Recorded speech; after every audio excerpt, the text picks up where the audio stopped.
you have to scale inference, and you have to observe inference because the life cycle doesn't stop when you've delivered the software to production.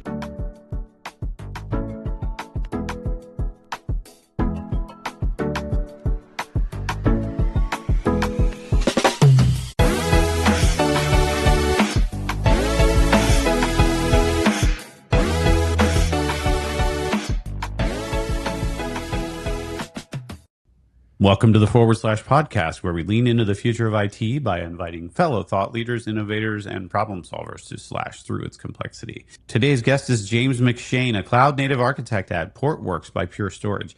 James has spent the last decade deeply involved in cloud ecosystems, shaping solutions and guiding organizations through their DevOps journeys. Though he'll be the first to tell you that he got into DevOps by accident. Originally from South Bend, Indiana, James spent 10 years living in Minneapolis before settling in Cincinnati, where he now lives with his wife and 3 kids. His professional path is as unique as it is inspiring. He began in math and music. It seems to be a common pattern among us software engineers. And during graduate school at Indiana University, he even started a small business focus on flip teaching. We're going to hear more about that. That sounds actually pretty cool. Large-scale math classes. The entrepreneurial spark ultimately steered him towards software development and eventually cloud architecture. Welcome to the Forward Slash, James. Thanks, James. I'm really happy to be here and love to talk about this pathway through the cloud ecosystem and how we all get to the point that we're at right now. Awesome. Yeah. So first, I got to hear about this. I've never heard of this term flip teaching. What is that?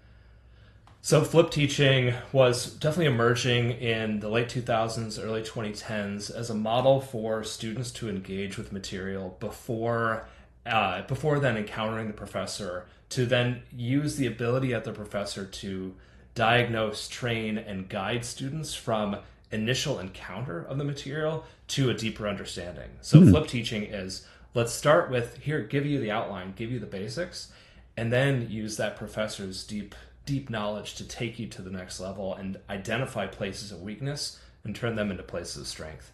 So it started as a tutoring platform and then turned into a place where we could enable students to attempt a different mechanism of learning. Rather than having the professor do the baseline, we could let the professor do the deep exploration and use that as a mechanism to get better outcomes in class.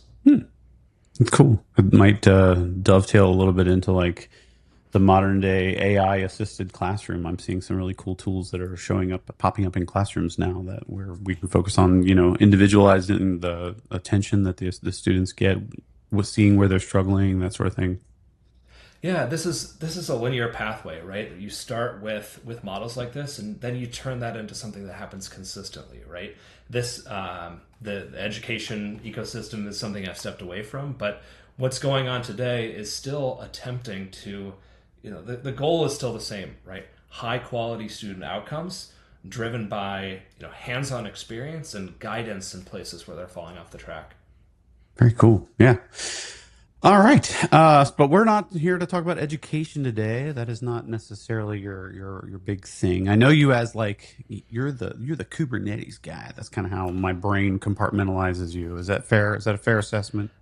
It's a fair assessment. It's where I've been living for the last 10 years, and I had an opportunity to dive in with an organization starting in 2016 with Kubernetes. I was working right at the point where it was turning from a product that was really isolated in the cloud.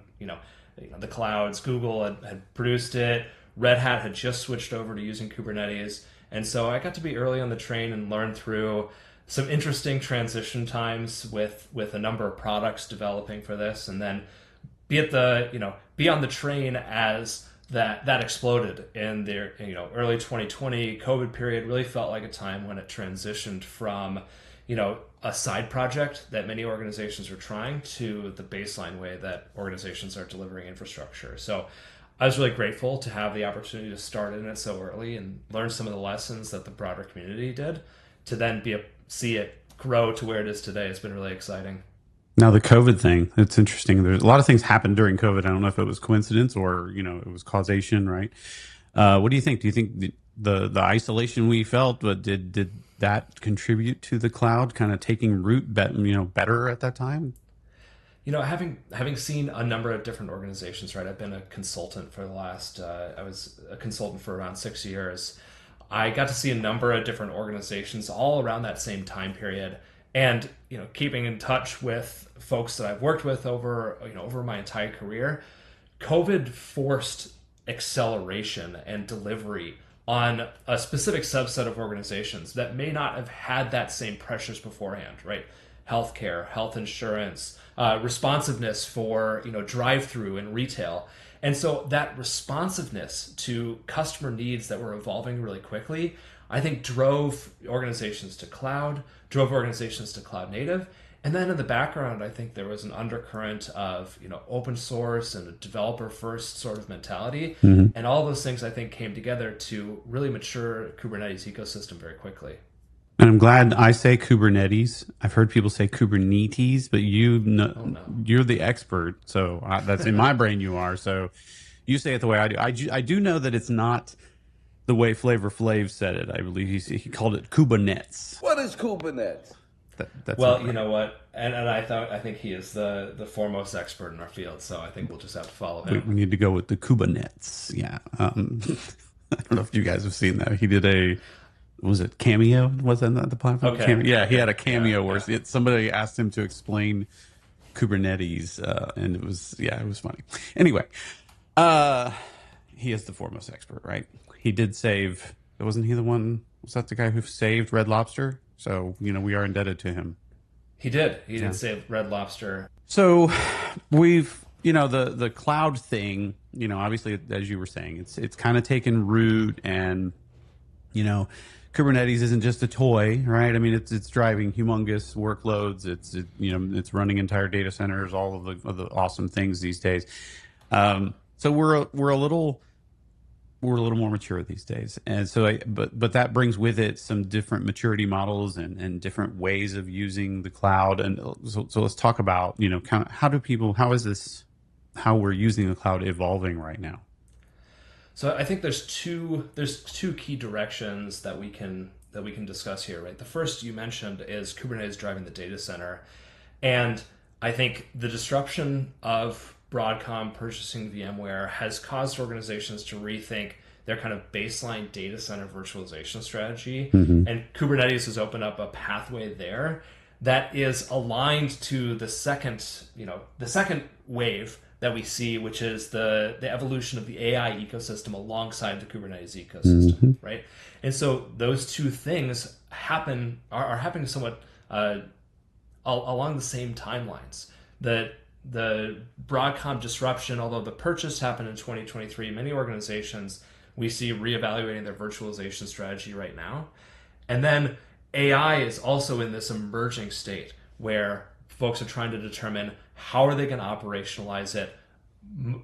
Is there a maturity level in the cloud versus the cost allocation appropriately for it, right? If I'm doing experiments, I don't want to rack up 7-figure, 8-figure bills with those experiments. But I also need to be able to get AI experiments off the ground effectively. How do I actually make this operational in my organization? And so these two things are coming together, right? Kubernetes runs the data center now. Kubernetes runs these AI workloads, right? All these neoclouds that are coming up are offering Kubernetes platforms as their baseline substrate. And so these things are happening at the same time. And it's like, how do I run these workloads effectively? How do I place them in the cloud versus on-prem? And the discussions are all happening at once. And I think it puts Kubernetes at a really interesting focal point right now. That's why I love talking to you, James. You use words like substrate. You know what I mean? I just feel smarter talking to you. No, I do want to ask about, maybe back up a little bit, the Broadcom thing. Some folks may not be familiar with kind of why that was so disruptive. Why did it kind of shake I mean, it kind of shook everybody, to its core almost. It was a big deal. Why was that so disruptive?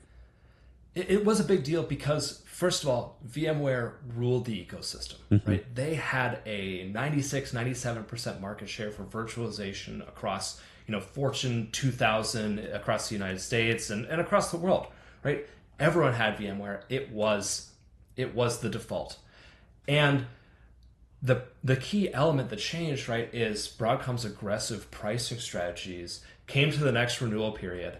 And the key element that happened was Broadcom didn't change the number of prices all at once.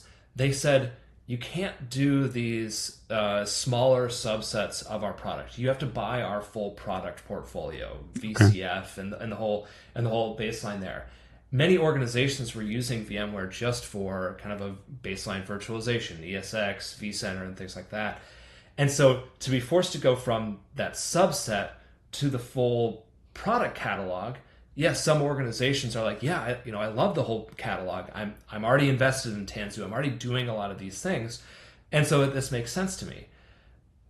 A larger percentage, I think, were just using that baseline capability. And so they see this as a 50%, 2x to 3x to even 5x uplift on their current pricing. And so now there's this business risk that's been injected into like how your business is being run, Mm. right? This is the foundational aspect, right? We went through a transition in the 2000s to the early 2010s from physical infrastructure to virtual infrastructure. That was driven by the maturing of the VMware platform, right? Yes. Everything they could do. Yeah. And now we're in and so it's like now everything's on virtual, and you look at and the ecosystems there, right? Especially when you look at specific verticals, right? Healthcare, where you get your products delivered to you for VMware in this format. And so now organizations are looking at this price hike and some technical things that are changing, right? There's clear technical walling off that's happening in the Broadcom product portfolio in a way that it wasn't walled before the acquisition. Oh, okay. And so all these pieces happen, all these changes happen around the same time frame. Folks renewed, organizations renewed their contracts in 2023. VMware is such a central part of most of these organizations' infrastructure. We see a lot of 3-year, 5-year renewals that happened right at the time of the acquisition.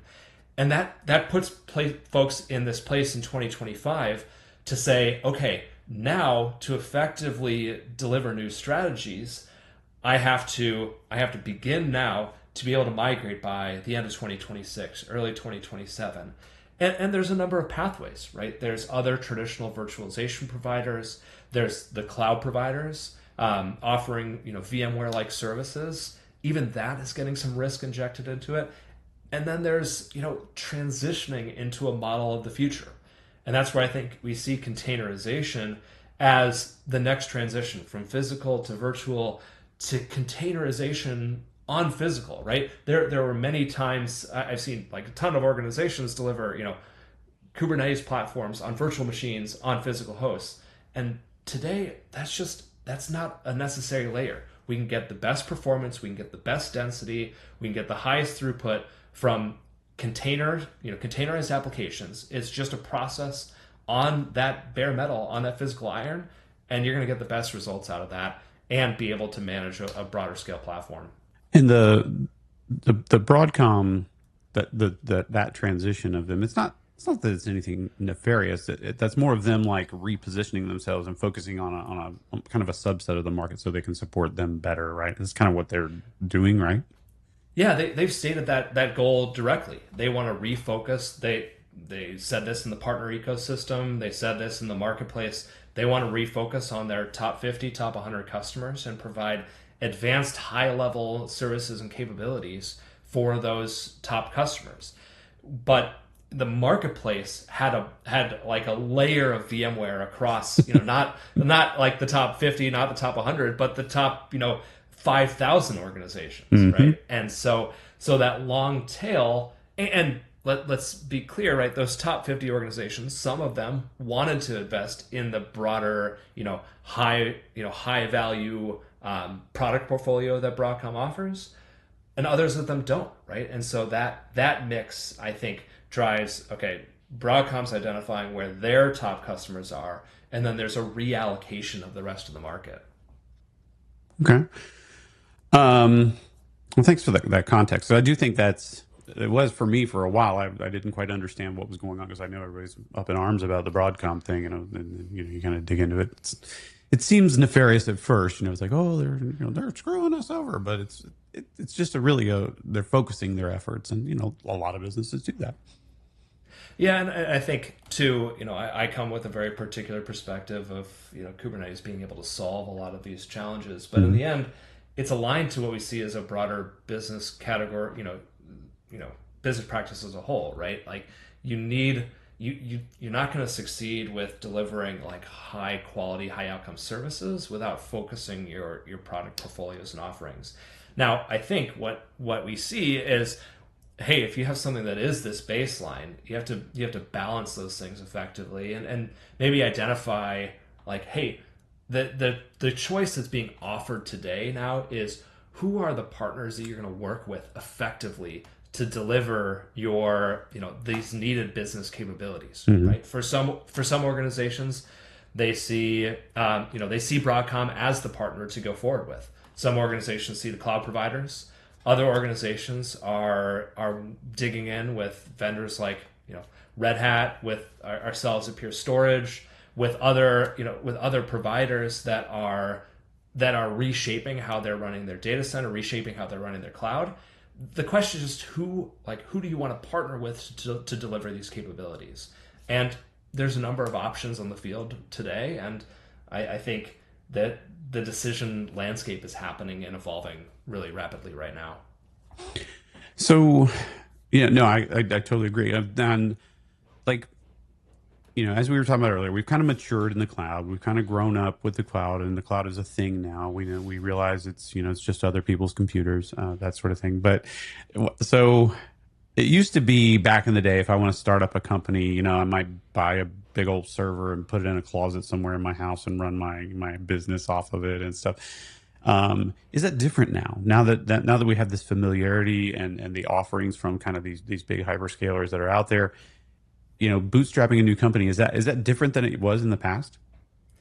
Yeah, start getting off the ground. Absolutely, especially when you think about how AI has reshaped this. Right, it's not just you know even changing from 5 years ago. 5 years ago, it's yeah, I'll spin up workloads in the cloud. I'll start there and go forward. Now it's okay. Yeah, who's my AI solution provider that I'm putting next to these workloads that are running in a cloud provider, and then how do I scale both of those? How do I scale both of those aspects of my business? Right, the AI solution might have to evolve into a fine-tuned model as my business grows and scales and adapts, as alongside the cloud computing model. Right, as the business grows, then the economics changes. Right, we can all workloads for startups can start in the cloud, but we've seen many examples recently of data center repatriation as you look at more stable run rate businesses where you can run your experimentation in the public cloud.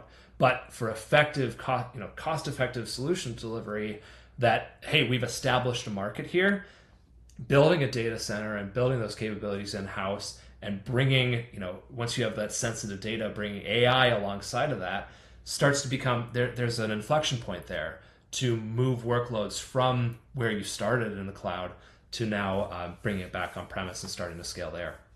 But for a bootstrapping and repatriation, that's you explained it, but it's the idea is really bringing it back in your home country, but think of it in countries, but bringing it back home to your own data center that you already have.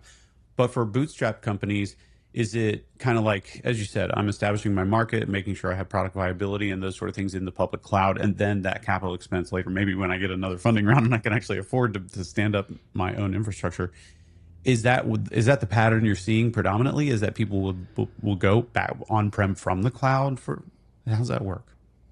Yeah, I think there's two avenues we see today. Is that for companies that are in that maturing phase or finding the product market fit, they do start in the cloud. They start maybe with a specific provider that they're investing in, Mm-hmm. whether that's one of the big three. There's a number of startup programs now that are offered by each one of those cloud providers. But if they're more niche, then I do see like an evolution today of more niche AI solution providers, GPU solution providers, right? The neo clouds I mentioned, the top three I see in that space are like CoreWeave, Lambda Labs, and Crusoe.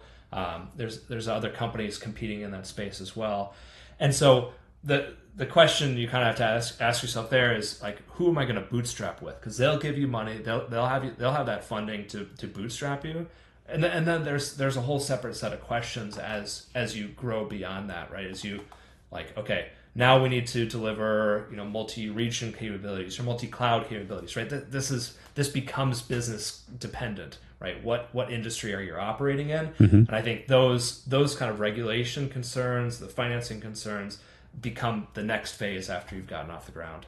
And then the kind of that repatriation decision, is that really just a big company like we already had a data center, we pushed some stuff out in the cloud and we're realizing it costs us more to run particular workloads, and we're going to come back to our own data center that we already built? Or is it we make a decision to build a data center, maybe go in a colo or something like that, or and make that capital investment to buy a bunch of infrastructure? What does that decision like line look like? How do you make that decision? Well, I think there's a great case study that 37 Signals has published recently, that they're going through this journey right now where they've invested heavily in AWS. They were doing things in S3. They were doing things in AWS cloud services, and did do that capital expenditure to move compute to the data center. And just recently, they've moved their data storage from S3 in the cloud down to a FlashBlade running in their colo.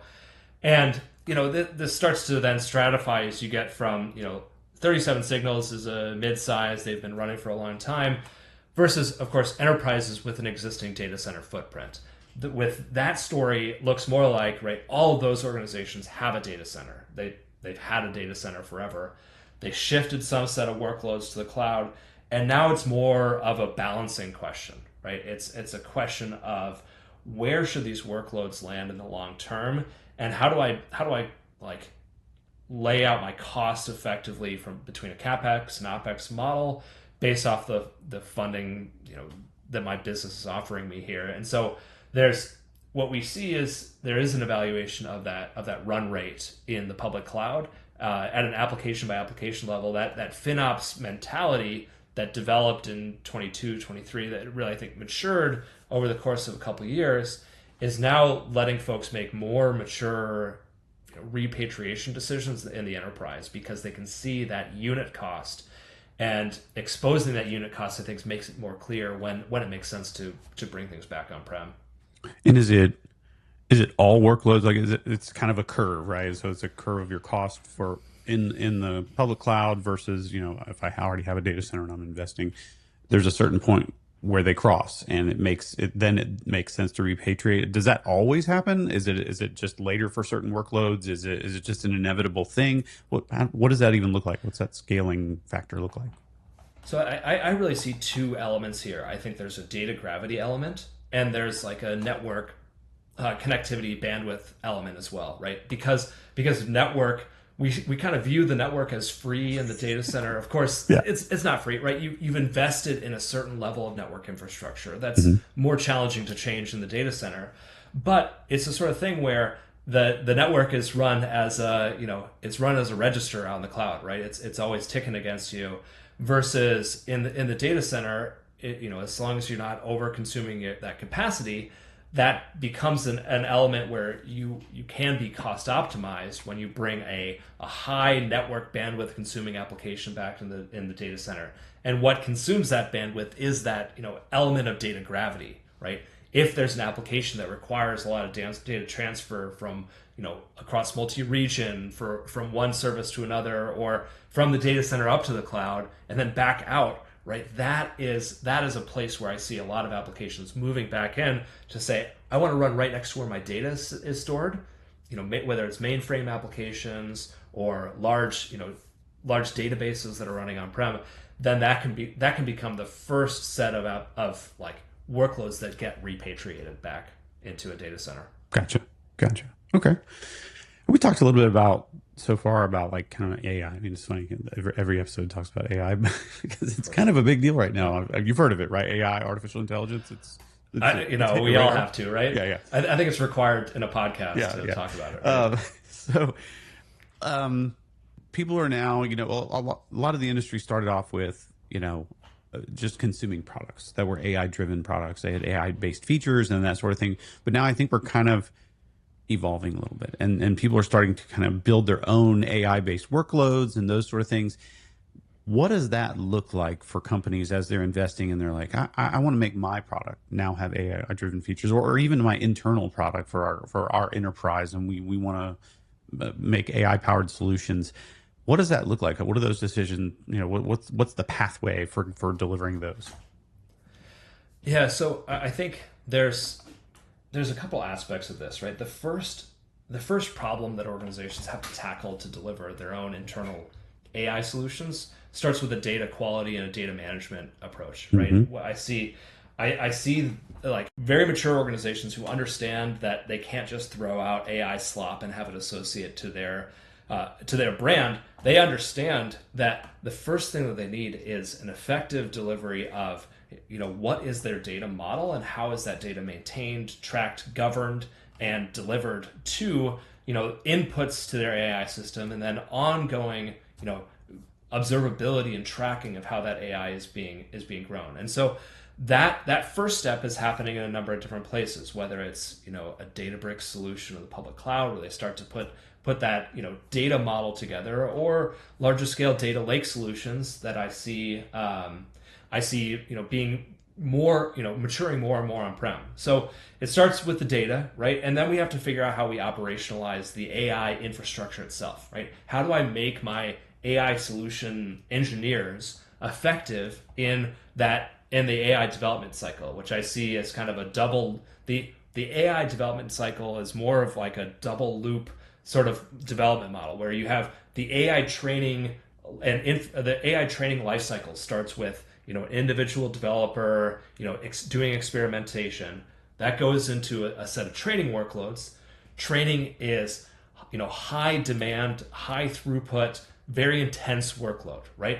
So the question is, I can probably do my experimentation rounds in the cloud at first, but as I get these high demand workloads for training, the question is, what tooling am I going to use to make that effective as I start to scale up my training to larger and larger parameters, to larger and larger data sets, and how do I run that as a cost-effective solution in my organization?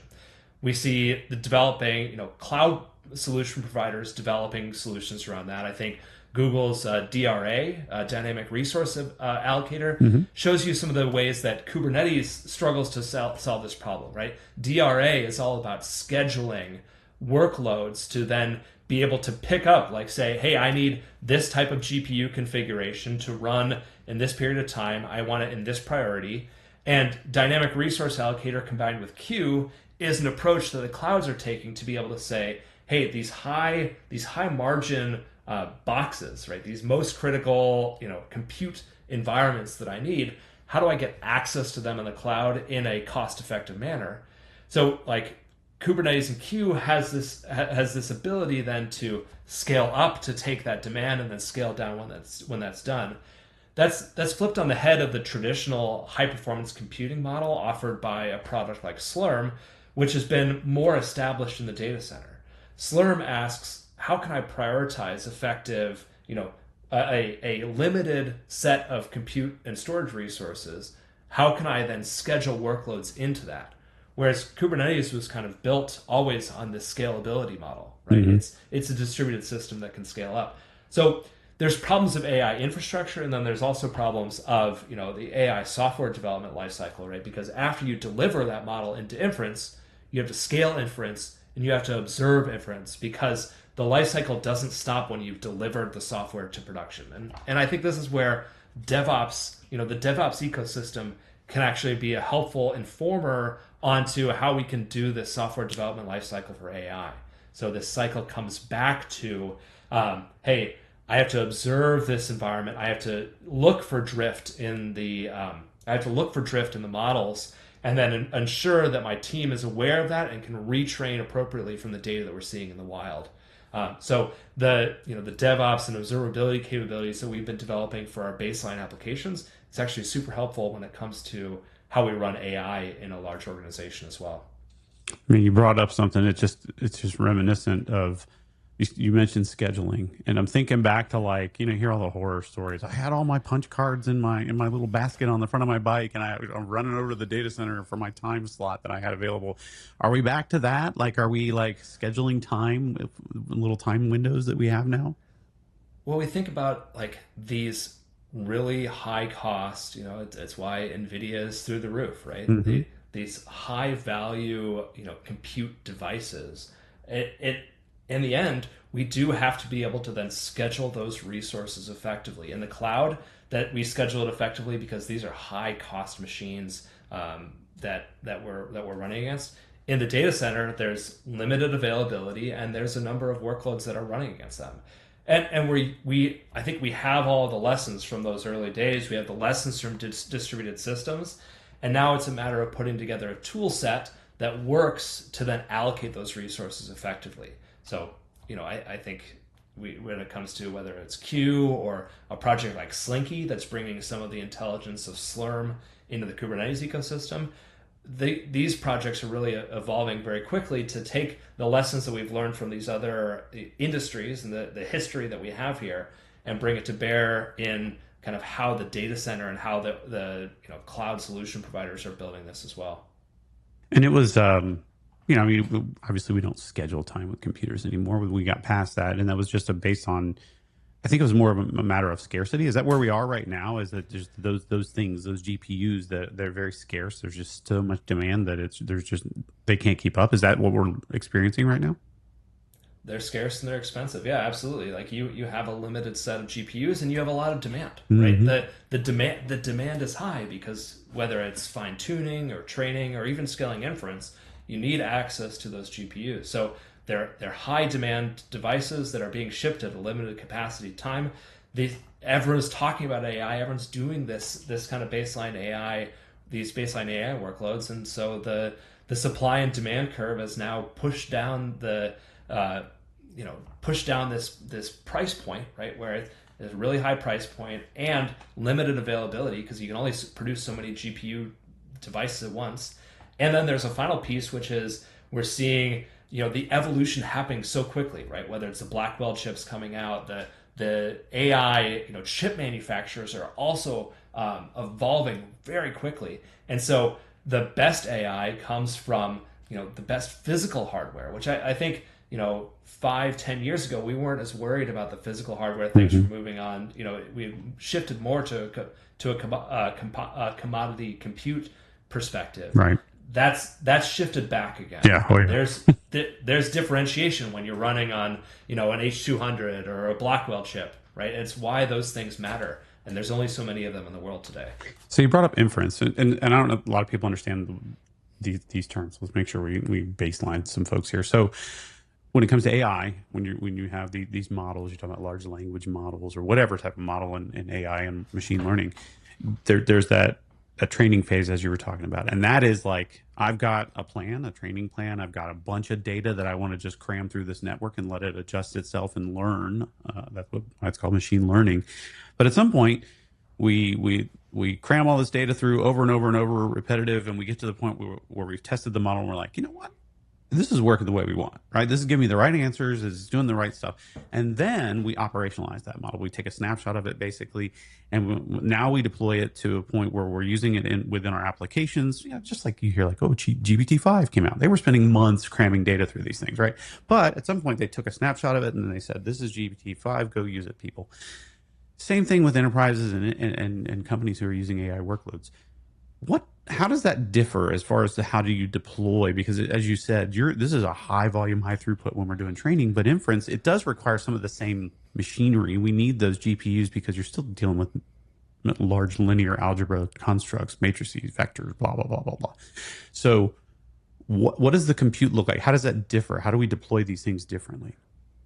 Yeah, I think for inference, we see there is a lower demand on the individual GPUs, but we have to think about the challenge of scaling inference as we think about the interaction model, Hmm. right? Is this something that is being pushed to an app that's being interacted with by millions of users? Is this something that's in the life cycle of a business process that's Hmm. running internally Right. based off of data that we're seeing out there? I'm seeing the evolution of quite a bit of computer vision applications that are being deployed on manufacturing floors. Oh yeah. That's a use case I see evolving very quickly right now. So what that requires, right, is it's actually, it looks like the cycle of web development of the like late 2010s, where you have some of the scalability concerns, right? How do I scale and deliver? It's an API, right? Inference is, how do I deliver this API? How do I ensure that it remains healthy, right? These devices, like the GPUs, have an ability, like we'll say they have a depreciation cycle that's faster than your commodity compute.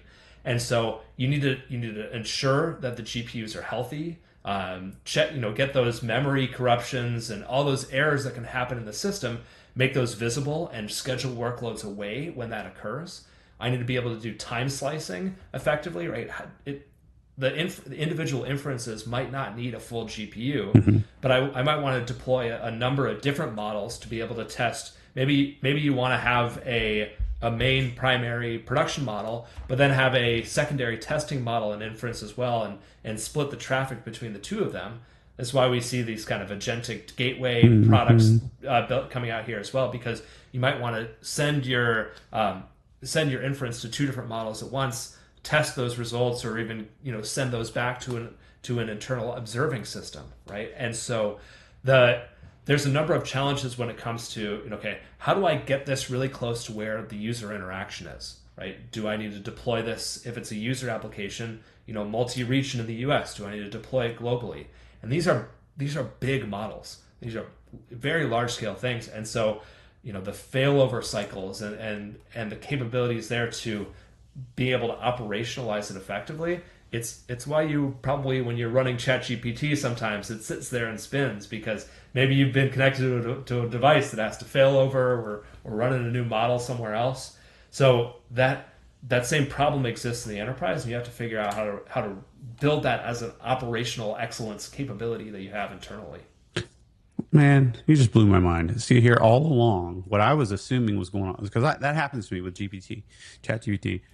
I'll ask it something and it'll sit there and spin. And what I assumed was I was asking such a hard question because I'm so smart that it was having a hard time answering it. You know what I mean? That I'd stumped ChatGPT. You're just telling me it's like a failover scenario is what's really going on. Is that true? I mean, look, you've probably stumped ChatGPT a few times, but there's probably also a time that you're getting rescheduled to a new device. You're in a queue of processing inference. You're behind a few other people who maybe have asked some harder questions. But it's all about cycling that through and getting, it's a data transfer problem, right? You've asked the question, it's gone through a cycle, it's sent the data somewhere to then be processed by an individual machine. And so it's in that life cycle somewhere that you're getting paused, you maybe get rescheduled, and then the question gets answered and sent back up to you. What it could be, now that I'm thinking about it, and you brought on a good point. It could be that it's realizing I need to talk to a smarter machine to be able to service this guy. That's right. You get put in a really special queue. That's okay. And there's only so many. That makes perfect sense. Yeah, that's starting. Yeah. All right. This has been fantastic. As I always learn so many things. Now I've learned I'm not as smart as I think I am. So that's been a realization for this episode that I'm struggling with right now. We have to transition to our next phase of our show. This is what we call the ship it or skip it. Ship or skip. Everybody got to tell us if you ship or skip. So, ship it or skip it. The idea here is we bring up a topic and you kind of give it your ship it, meaning yes, I like that, let's do that, or skip it, like nah, I don't like it. First one, I mean, we have to throw this out there. It seems like every episode, people have some really interesting opinions, and it's kind of cool because it's a hot topic in the industry right now. Is this notion of like vibe coding? What's your hot take on this thing? What's been your experience? Do you think here to stay? Is it, should we go back to another direction? What do you think?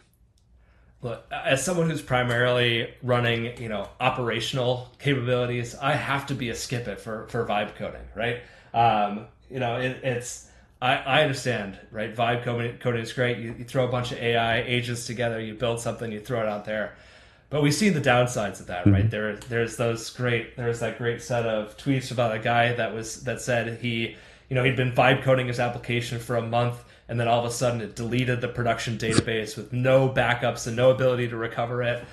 This was a great story, and the guy literally live tweeted this thing vibe deleting his database. So it's maturing, right? Vibe coding is, we'll say, the AI slop to the flipping that on its head, right? Of vibe effectiveness, right? So once the vibe is a little bit more in tuned with what else is going on out there, then I think there's potential for vibe coding, but you still got to be wary. Yeah. I think, and it's tough to kind of put a concrete definition on the vibe coding thing, but I think what most people kind of key in on is the how to phrase it the most politically correct way, the untrained, I guess, working with these AI models and just having, slinging code and then just, I always say YOLOing it to prod, right? Without any discipline involved in those sort of things that we have to learn over time. And I've deleted a production database myself. I have. Who hasn't? Yeah, right? It's a part of It's a part of life. I didn't need AI to do it for me, though. I did it myself. I did these screw ups the old fashioned way on my own. But I think that's that whole notion of let's just take people again. I love the democratization. I love opening up our field and software engineering to more and more people, more creative folks to express themselves through code. Love that idea. However, when it comes to putting products that people are paying money for, and putting it in front of folks and asking them to pay money for it, I do think there's a little bit of rigor that you owe your customers, and you need to do that. Well, and I think in the end, right, you're absolutely right. There's a point for learning, training, experimentation, right? And putting that together with something that says, okay, how do I take that learning, training, experimentation? We need to do that in our lives, right? Yeah, I accidentally deleted a production, all 3 instances of an OpenShift master cluster with Ansible because I if we had this word back in 2017, maybe I vibe coded a little too much Ansible there and ran that out there. So we've all made mistakes and we've all learned, right? And so the question is, how do I take that learning cycle and use it effectively with AI? Yeah.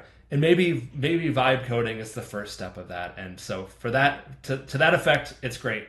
And we'll just combine that with a number of, let's all mature that together and we can get to a place where more and more folks can use the tools that we have available to us. Yeah, I think I was listening to the All In podcast, and they talked about, there was an episode just recently kind of about education and how could AI disrupt higher ed, because we have this awesome tutor available. And I think that's what it's coming down to is vibe coding is really just a specific type of tutoring. I'm teaching you how to code. I'm showing you what code looks like. If I say this English stuff, this is what the code looks like that does what you just said, right? So it's kind of it's a tutor.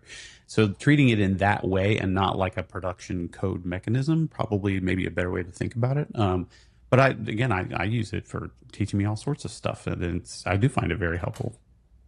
Yeah, and that's great. I think I was just working through just building out an Ansible library for a few things that I had to do regularly, and I took my products, Portworx products docs, and combine it with a set of code that I had already generated, and then said I wanted to build a few things.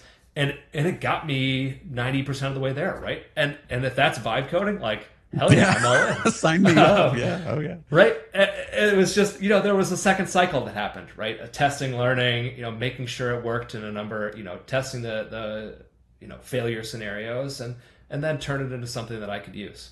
I had this realization yesterday, and I'm going a little off script here, but we had something for an internal product that we needed done, and I was like, well, we could just get one of our people, to take some time in their evenings to do it, and blah, blah, blah. That's how it always happens. Your internal tools, they never get any love, right? But I was like, well, hold on, let me just try some agent stuff here. And I was able to get it done very quickly. And the realization that I came to is man, this is kind of cool, because my apprehension for doing those things is okay, I got to open up all these things. I got to get my mind down into this thing again and understand it and then figure out how to change it. the computers can do that very quickly. And I'm thinking like all my side projects now that I'm very apprehensive about opening up and tinkering, I can do that now with these tools. So that's a cool byproduct. I was talking to a good friend of mine who I used to work with closely, who's at a new organization now, and I think one of the things that we've seen is what we see as something that could in the past be okay. We need months. We need a few developers on this. We need to it has to be go through all these cycles. You can make it happen if you use your AI tools effectively. They were talking about, hey, I need a Go SDK for this part of our product, right? And they're like, well, we'll get two developers, we'll pull them off this thing, we'll put them over here, and we'll do it. And their CTO ended up vibe coding it over the weekend, and like we said, right, it gets 90% of the way there. Sure. But the ability to say no, I can't do this right now because I'm blocked by all these other things. Look, you can get these things out the door. It's just a matter of having the focus and discipline to make that something that's effective, like effective software delivery with AI. And that takes another cycle. But you can't say no, we can't do this. Right. You can do it with the right tooling in place, with the right capabilities, and you have to put those tools. You have to get good information as inputs, right? Because if you have bad information, right, that's where you get making up functions. You have to have all those inputs to the AI system, right? I was working with when I was this example I was saying of my code generation I was working on. I had to go and find, okay, hey, use this as a source and use this as a source. Get all those sources in place.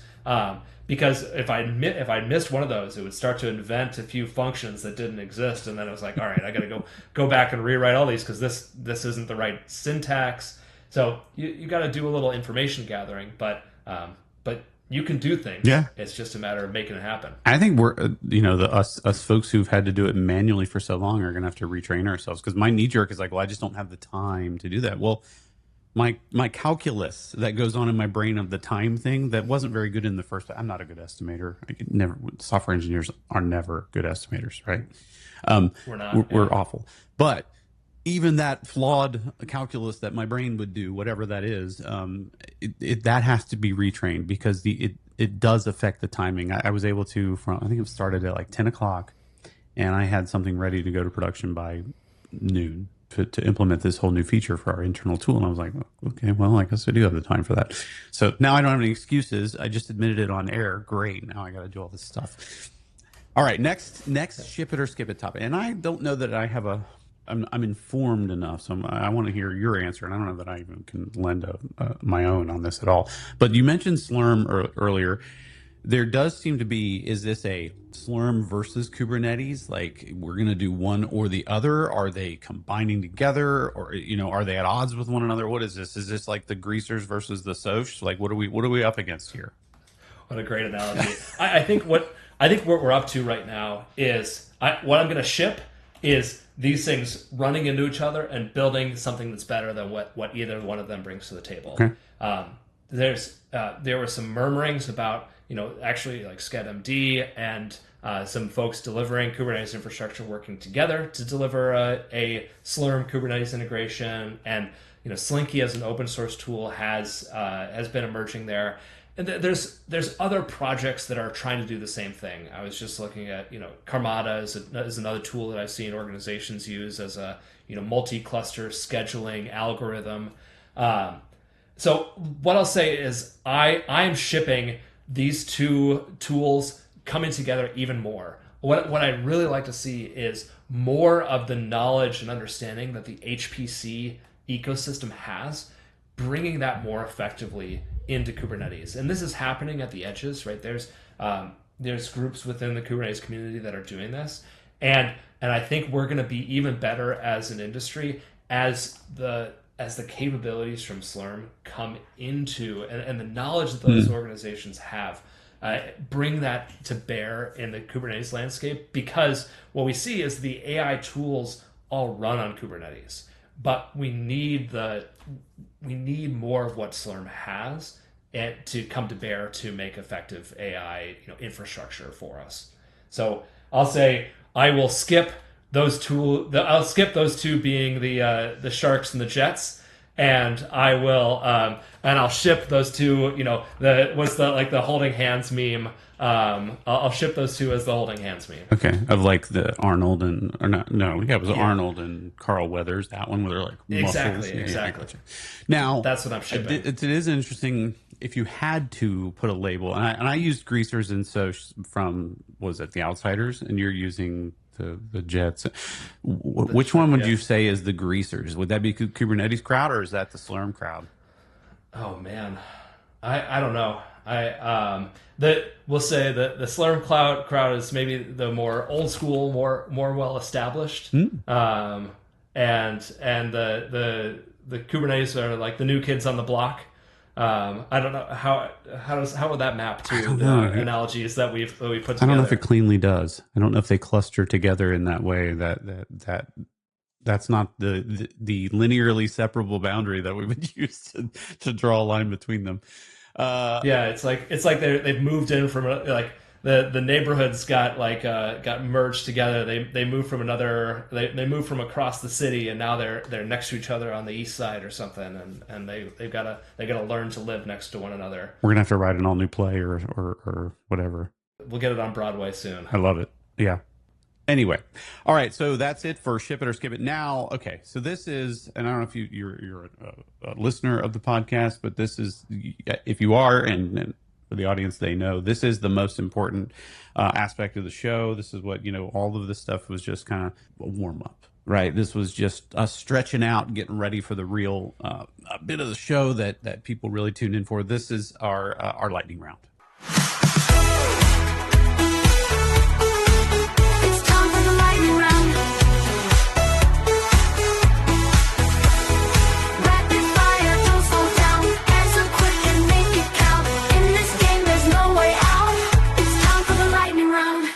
This is where the answers do matter, to steal a phrase from, what is it? Whose line is it anyway? They always say, these answers do matter and they're very important. So, don't take them, don't just give a glib answer, and just kind of off the cuff. Like you need to give real answers here because it does matter.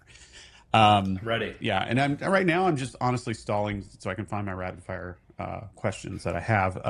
But I do usually lay it on thick. But this is the important stuff that people are really hankering for. That's a word still these days. Do people say hankering? Is that a thing? I'm not sure. Okay. Yeah. You're like, I don't even know what the word is. So yeah, nobody says it. All right. Cake or pie? I'm a cake guy. That's, it might be problematic. There's certain pies that can like elevate, but I feel like to me they elevate to the realm of cake. So it's like when you have a really good pie, it's like, oh yeah, this pie is as good as cakes I've had, but like really good cake, it's a level above. So it's got to be cake. Yeah, cake never strives to be pie, is what you're saying. That's what I'm saying. Okay. Yeah. All right. It's like a really good pie can be like, oh man, this is as delicious as this this delicious robust chocolate cake I had the other day. It's like, well, you could have just had the chocolate cake and had it perfect, and it would be a level above. Yeah, because if you really looked at like cheesecake, it's more like a pie. Well, that's the problem. Yeah. It's like what? So the question is, where's the actual line? Because it's like Boston cream pie, is that a pie or is it a cake? Like and cream cake, cheesecake is more like a pie than it is a cake. Boston, like, what is? But that's my point. It is clearly a pie. Cheesecake is clearly a pie. It's got a pie crust, but it calls itself a cake. It is striving to be cake. It wants desperately to be a cake. Okay, so I'm with you on this. I think that's a great answer. Okay. You get 72 points for that one. Good. Oh man. Yeah, that's I feel like I'm off to a good start. Yeah, you're off to a really, really good start. Have you ever seen a kangaroo in person? A kangaroo in person? I don't know that I can definitively say that I've seen a kangaroo in person. It would only ever be at a zoo. Mm-hmm. And I'm just trying to think about if any of my zoo experiences have included kangaroos. It didn't make a big imprint on my life. So I have to say I'm leaning to no, and I might need to go find a zoo and go see a kangaroo in person just because I missed out on that experience. Okay. Um, do you Instagram your food? No. Oh gosh, no. I don't Instagram much of anything, so I might not be the person to ask that. The only thing I would do is I would like text my food to my wife, and that the problem with that is that if I'm out, I travel a good deal for work. I go to a number of dinners. If I text my food to my wife, that means I then have to come home and take my wife to a dinner that I've texted her, equivalent level of. And so that's very dangerous. So if I Instagram my food, I think I would have that even further demanded of me. So no, I don't Instagram my food. Okay. I like the, yeah. So you're kind of setting, it's almost like a promissory note, that text of food to your wife almost. It's dangerous. Yeah. You get some really good Brussels sprouts, you get a steak. It's like, I'm going to come home and we're going to find a time to go get a steak and Brussels sprouts. Yeah, I can see that. That's quite the conundrum. Scale of 1 to 10. How good are you at trivia? I am. So this answer is going to be biased by the fact that I worked closely with a guy who writes crossword puzzles and won an episode of Jeopardy. Whoa. So I'm like a 5. Okay. Because I have seen what Neville can do with a round of trivia, and I'm just not in the same. I'm not in the same ballpark as him. I love trivia, but I absolutely know that like those people that are really good at trivia, I'm just not in their realm in any sense.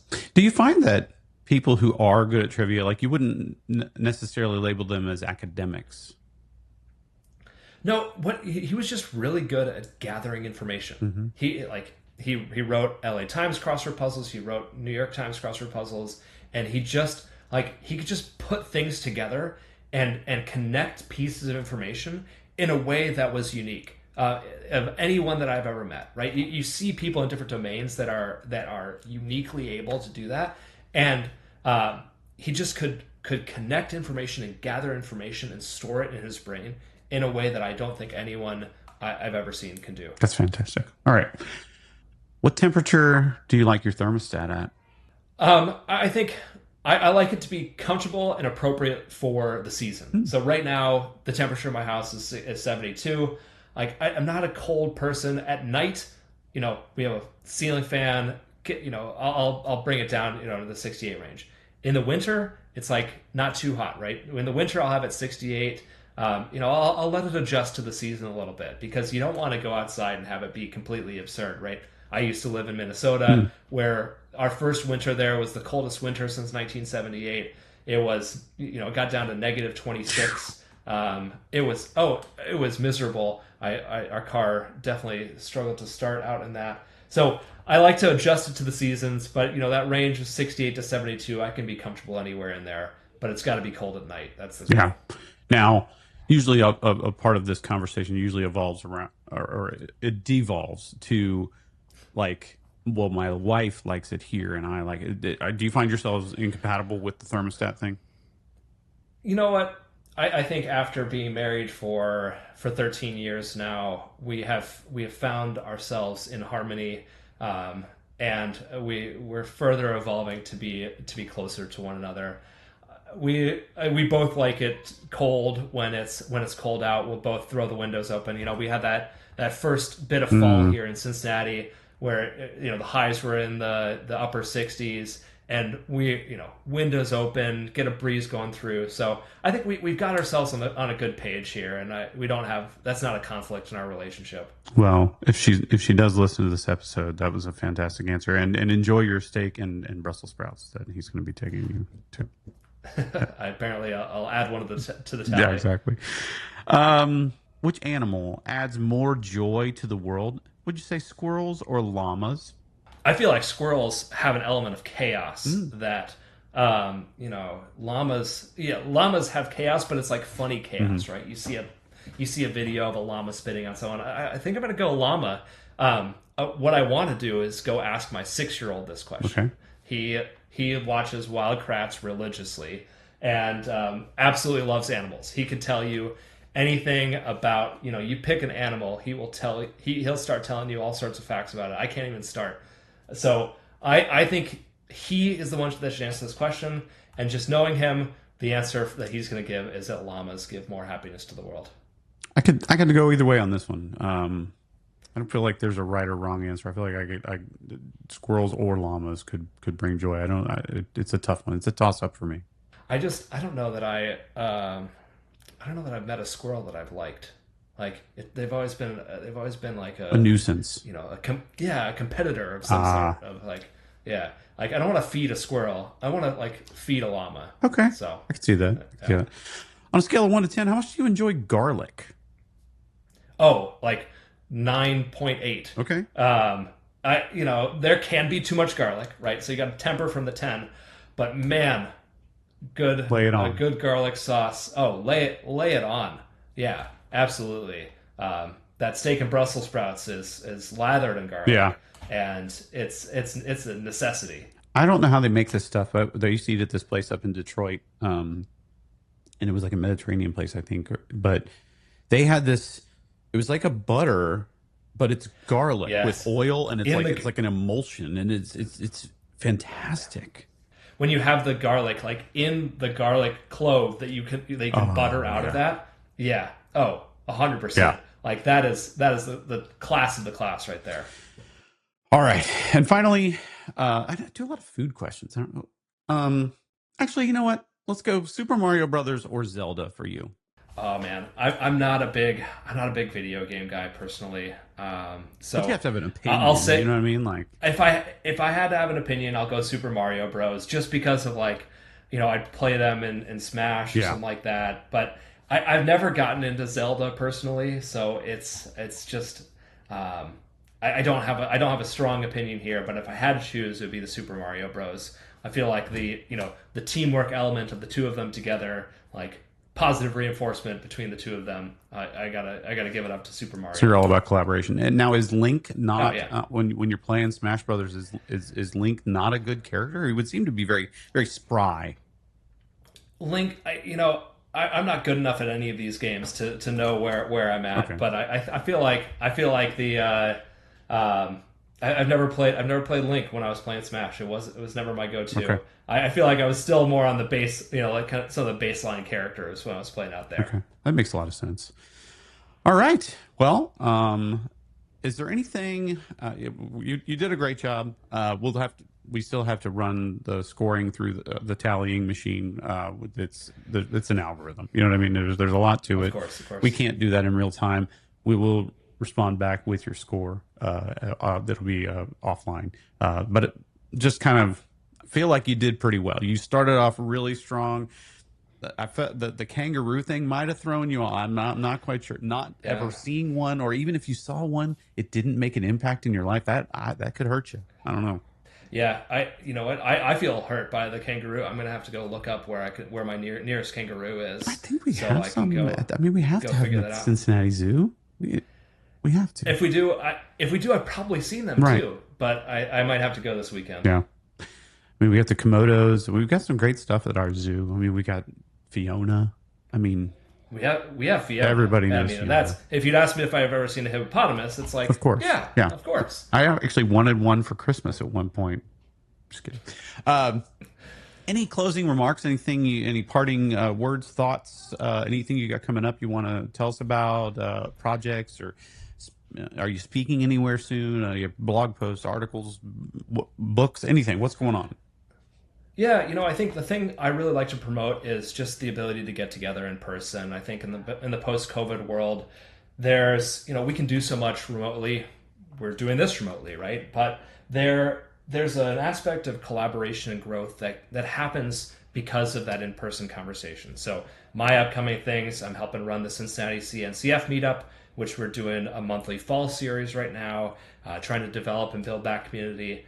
I'm also speaking at Red Hat Summit Connect events throughout the Midwest.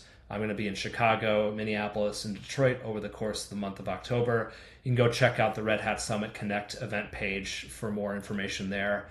I'll also be at KubeCon. I'm running workshops for the VMs on Kubernetes Day, and we'll be doing a number of events out in Atlanta here in November. So the thing that I'd like to promote is, whenever you see me out and about, when you have the ability to get together in person, I think there's a unique aspect of collaboration and growth and learning that can happen in person. And don't hesitate to reach out and say, hey, don't hesitate to hit me up on LinkedIn and see where, say where you'll be going.